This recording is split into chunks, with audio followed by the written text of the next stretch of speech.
करके आज समय पर आकर के सुन रहा था। नहीं, आसन की भी बात सुनी जाए। आप एक एक बात जान लीजिए, ये बात किसी भी तरह से मंजूर नहीं है। जब प्रश्नकर्ता ने प्रश्न उठाया कि कुर्की जब्ती हुआ है कि नहीं, माननीय मुख्यमंत्री जी जब प्रश्नकर्ता कुर्की जब्ती की बात उठाई, उन्होंने जवाब नहीं दे पाया। माननीय मंत्री जी आपको जवाब नहीं दे पाए कुर्की जब्ती पर। सुन लीजिए, रिपोर्ट हाउस में सब। नमस्कार, मैं नुपुर बांडवाल और आप देख रहे हैं नेशनल दस्तक। एक मुख्यमंत्री की तानाशाही आपने इससे पहले कभी नहीं देखा होगा, ना इसके बारे में कभी सुना होगा। जो वीडियो आपने अभी अभी देखा वो संसदीय प्रणाली, संविधान और लोकतंत्र की धज्जियां उड़ा रहे सुशासन बाबू की है। कैसे सरेआम विधानसभा अध्यक्ष की कुर्सी की धज्जियां उड़ा रहे हैं, ये आपने इस वीडियो में देखा होगा। मैं बात कर रही हूं बिहार के मुख्यमंत्री नीतीश कुमार की। बिहार में अपराध चरम पर है। अब जब मुख्यमंत्री नीतीश कुमार से बिहार में लगातार बढ़ रहे अपराध पर सवाल पूछा गया तो सुनिए, वो बौखला उठे। जवाब देने के बजाय गुस्से में तिलमिला उठे। मुख्यमंत्री का फर्ज होता है कि एक संवैधानिक पद का सम्मान करे, उसकी गरिमा बनाए रखे, लेकिन एक कुर्सी के अहंकार में ये अंधे हो चुके हैं। कुर्सी के घमंड में ये सब कुछ तार तार कर रहे हैं। किसी संसद में एक अध्यक्ष की इससे पहले इतनी अवमानना, इतना अपमान सदन के किसी नेता द्वारा इससे पहले कभी नहीं हुआ होगा। अगर यहीं पर कोई विपक्षी नेता सदन का अपमान करता तो इस पर बवाल हो जाता, लेकिन मुख्यमंत्री द्वारा ये सब कुछ किया जा रहा था और सदन में सभी लोग चुप बैठे थे, किसी ने आवाज तक नहीं उठाई।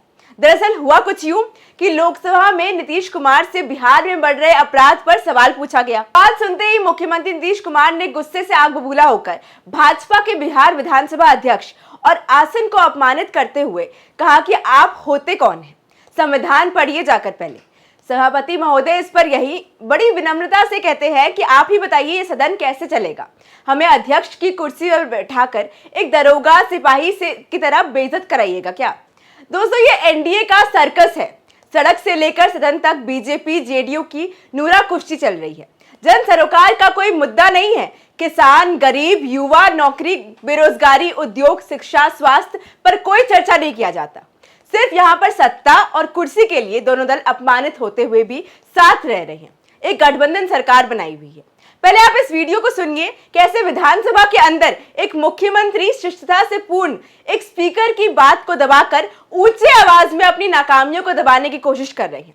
इस वीडियो पर एक नजर डालिए और अब देखकर आप खुद कहेंगे कि ये एक मुख्यमंत्री की भाषा हो ही नहीं सकती। देखिए इस वीडियो को। हम किसी को बचाते हैं, ये काम नहीं है सरकार का। ये बात क्यों आप लोग बार बार कर रहे हैं, बताइए तो। माननीय नहीं, कॉन्स्टिट्यूशन निकालिए। माननीय मुख्यमंत्री जी, आसन की बात भी सुना जाए। तकलीफ हुई है, नहीं, आसन की भी बात सुनी जाए। रहा था, आप सुन लीजिए। मैं जान करके आज समय पर आकर के सुन रहा था। नहीं, आसन की भी बात सुनी जाए। आप एक एक बात जान लीजिए, ये बात किसी भी तरह से मंजूर नहीं है। जब प्रश्नकर्ता ने प्रश्न उठाया कि कुर्की जब्ती हुआ है कि नहीं, माननीय मुख्यमंत्री जी जब प्रश्नकर्ता कुर्की जब्ती की बात उठाई, उन्होंने जवाब नहीं दे पाया।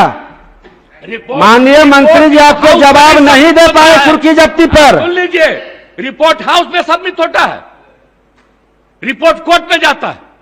कहीं भी क्राइम होगा, कुर्की जब्ती पर जानकारी, इन्वेस्टिगेशन होगा, वो जाएगा कोर्ट में। और ये घटना बिहार विधानसभा की है। बिहार विधानसभा में सोमवार को एक अजीबोगरीब वाकया देखने को मिला, जब यहाँ विधानसभा के अंदर सीएम नीतीश कुमार और विधानसभा अध्यक्ष विजय सिन्हा के बीच जमकर कहासुनी हो गई। आखिरकार नीतीश को यह कहना पड़ गया कि सदन ऐसे नहीं चलेगा, ये संविधान से ही चलेगा। दरअसल क्या था पूरा मामला, आपको बताते हैं। लखीसराय में हुई एक घटना से जुड़ा विवाद था। कुछ दिन पहले लखीसराय में सरस्वती पूजा के दौरान पुलिस ने एक शख्स को गिरफ्तार किया था। अब युवक पर कोरोना गाइडलाइंस का उल्लंघन करने का आरोप था। कुमार ने इसका जवाब देते हुए कहा है कि हमारी सरकार ना तो किसी को बचाती है और ना ही किसी को फंसाती है। सिस्टम संविधान से चलता है। एक ही मामले को रोज रोज उठाने का कोई मतलब नहीं है। किसी भी क्राइम की रिपोर्ट कोर्ट में दी जाती है, सदन में नहीं। ऐसा जवाब दिया और ऐसे में जिसका जो अधिकार है उसे करने दिया जाए। तो जिस तरह मुख्यमंत्री जी विधानसभा अध्यक्ष को जवाब दे रहे हैं, वैसा ही कुछ विपक्ष के किसी नेता ने किया होता तो अब तक विधवा विलाप शुरू हो जाता। जेडीयू और बीजेपी अपने कपड़े फाड़ने लगती। लेकिन जब खुद मुख्यमंत्री विधानसभा स्पीकर को लताड़ लगा रहे थे तो क्या किया जा सकता है? कोई इस पर सवाल भी नहीं उठा रहा। यही है इस देश की डेमोक्रेसी, बंधुआ मजदूर की तरह जिसका कब्जा उसकी हुकूमत। जिस राज्य का मुख्यमंत्री ही इतना बदतमीज हो, जब नीतीश जी को इतना ही नहीं पता कि एक अध्यक्ष से कैसे बात करते हैं, तो उस राज्य में विकास की क्या उम्मीद लगाई जा सकती है। आप एक बार फिर से इस वीडियो को सुनिए। न हम किसी को फंसाते हैं, न हम किसी को बचाते हैं। ये काम नहीं है सरकार का। ये बात क्यों आप लोग बार बार कर रहे हैं, बताइए तो। माननीय नहीं, कॉन्स्टिट्यूशन निकालिए। माननीय मुख्यमंत्री जी, आसन की बात भी सुना जाए। तकलीफ हुई है, नहीं, आसन की भी बात सुनी जाए। सुन रहा था, आप सुन लीजिए। मैं जान करके आज समय पर आकर के सुन रहा था। नहीं, आसन की भी बात सुनी जाए। आप एक एक बात जान लीजिए। ये बात किसी भी तरह से मंजूर नहीं है। जब प्रश्नकर्ता ने प्रश्न उठाया कि कुर्की जब्ती हुआ है कि नहीं है, माननीय मुख्यमंत्री जी जब प्रश्नकर्ता कुर्की जब्ती की बात उठाई, उन्होंने जवाब नहीं दे पाया। माननीय मंत्री जी आपको जवाब नहीं दे पाए कुर्की जब्ती पर। सुन लीजिए, रिपोर्ट हाउस में सबमिट होता है।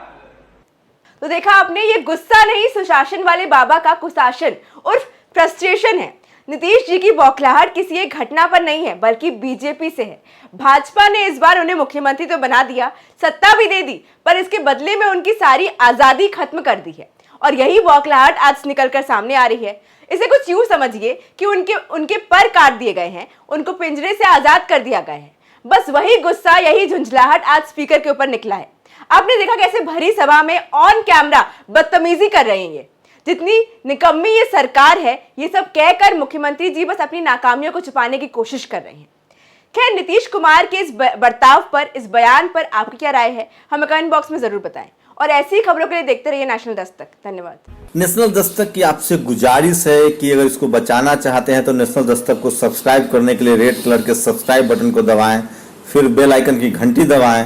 नेशनल दस्तक को बचाने के लिए बहुत जरूरी है कि हर खबर को शेयर करें, लाइक करें, कमेंट जरूर करें।